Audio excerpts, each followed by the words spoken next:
Ici Satou. Parfois, quand on cherche quelque chose qu'on n'arrive pas à trouver, un ami peut surgir de nulle part et nous le donner.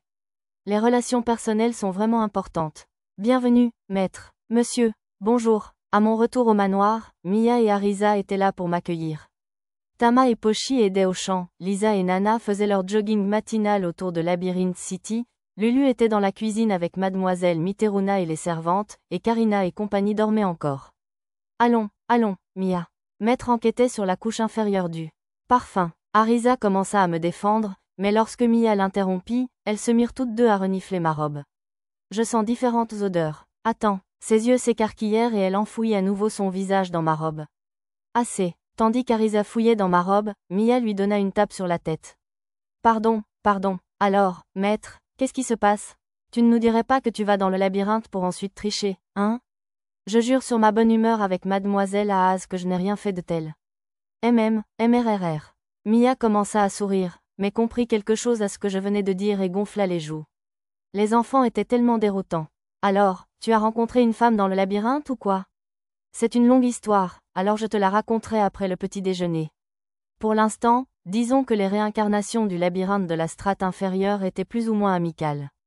Plus ou moins, eh bien, j'ai eu l'impression que s'il me prenait pour un ennemi, il me mettrait immédiatement à la porte. Après tout, Mukuro était surtout du genre à se battre avec les dieux. Toc toc, maître. Après le petit déjeuner, j'ai appelé Arisa seule dans le bureau. Et les autres? Eh bien, il y a un sujet précis dont je dois te parler. S'agit-il des compétences uniques? J'ai hoché la tête. Ça pourrait prendre un certain temps, mais je vais te dire tout ce que j'ai appris. Les réincarnations comme Arisa recevaient des droits divins sous la forme de fragments divins des dieux, leur permettant d'utiliser des compétences uniques. Ces fragments divins étaient contenus dans le réceptacle de l'âme, mais si l'on utilisait les compétences uniques au-delà de leurs limites, le réceptacle pouvait être endommagé. S'il se brisait au-delà de toute réparation automatique, la réincarnation se transformait en seigneur démon. Et si l'on tentait de retirer les fragments divins, l'âme serait déchirée et entraînerait la mort, voire la destruction totale de l'esprit. Ensuite, j'ai abordé quelques points importants.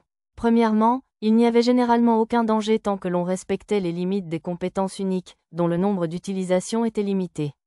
Deuxièmement, si l'on était dans un état mental ou physique précaire, le danger d'utiliser des compétences uniques augmentait. Troisièmement, les compétences uniques à effet unique ou à dépassement de limites, comme le surboost d'Arisa, étaient extrêmement dangereuses. Mal utilisées, elles pouvaient même détruire le réceptacle d'âme d'un seul coup et transformer l'hôte en seigneur démon. Arisa écouta attentivement, puis esquissa un sourire. D'accord, je comprends. En fait, avant ma renaissance, un dieu m'a averti de ne pas trop les utiliser. Vraiment? Ils t'ont vraiment prévenu? Ah oui. Et ils m'ont même donné une bénédiction dans l'espoir que je mène une vie heureuse et épanouissante. J'avais soupçonné qu'un dieu maléfique avait réincarné Arisa, mais peut-être me trompais-je? Ou peut-être, le dieu maléfique était-il décrit dans les légendes comme un méchant irréfléchi qui créait des démons et des monstres et s'opposait aux autres races, mais ces histoires étaient peut-être déformées par les autres dieux. Par exemple, il se pourrait que ce soit autre chose qui ait créé les démons et les monstres, ou alors ils aient joué un rôle plus important que nous ne le pensions. Et, maître? Ah, désolé, je me suis perdu dans des pensées futiles. Je n'avais pas assez d'informations sur tout ça, alors j'ai décidé de mettre ça de côté. Genre quoi? Genre, à quoi servent les démons et les monstres? Des trucs comme ça. C'est plutôt intéressant. Dis donc, puisqu'on va bientôt à la capitale royale, on pourrait peut-être essayer de questionner des érudits royaux ou de faire des recherches dans la bibliothèque du château royal. Notre seule occupation là-bas était la réunion du royaume, plus les ventes aux enchères et la visite de la capitale, mais ce serait sans doute encore plus amusant si on y ajoutait quelques recherches universitaires. Bonne idée. La prochaine fois que je verrai la femme du vice-roi, je lui demanderai d'écrire une lettre de recommandation pour l'Académie royale.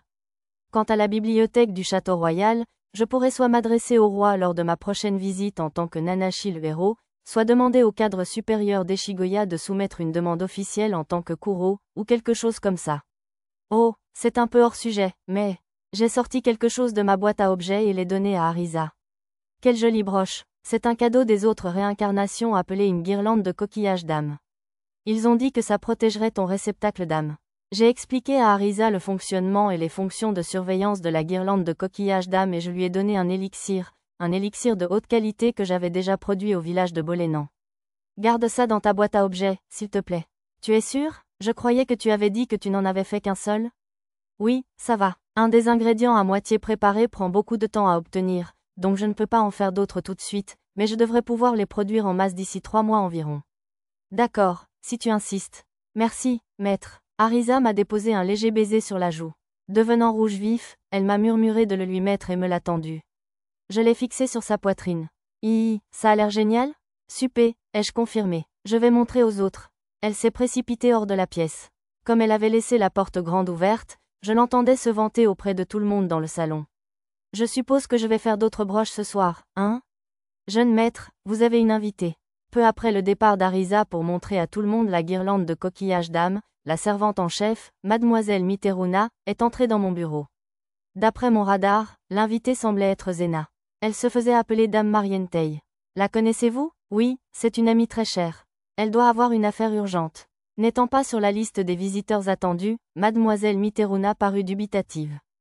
Dans un monde sans téléphone, il était courant d'envoyer une lettre à l'avance pour annoncer toute visite chez un noble. Est-elle dans le bureau? Je suis vraiment désolée, monsieur. Comme elle était habillée en soldat, je lui ai demandé d'attendre près du portail. C'est bon, je vais la faire entrer, si vous voulez bien préparer du thé. Oh oui, bien sûr. Miteruna parut surprise que je me dirige vers la porte. C'était peut-être la première fois que j'allais accueillir un visiteur moi-même, je suppose. Satou, en me voyant approcher, Zena parut soulagée. Comme Miteruna l'avait mentionné, Zena portait aujourd'hui son uniforme du corps d'entraînement d'élite de Célivra de la cité du labyrinthe. Nous n'avions pas prévu de rentrer avant midi, mais peut-être y avait-il une urgence. Bonjour, Zena. Ah, je suis désolée d'arriver si tôt. En ouvrant la porte en fer, la tête de Zena se leva si vite que j'entendis presque un bruit de zoom. Tout va bien. Entrez, s'il vous plaît.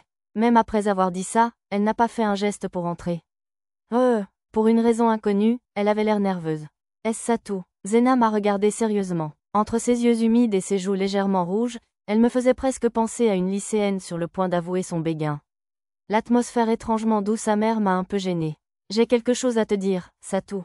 Oui, Zena a serré les poings pour se calmer et a levé les yeux vers moi. Après un moment de silence, elle a finalement parlé. Satou, la vérité, c'est que je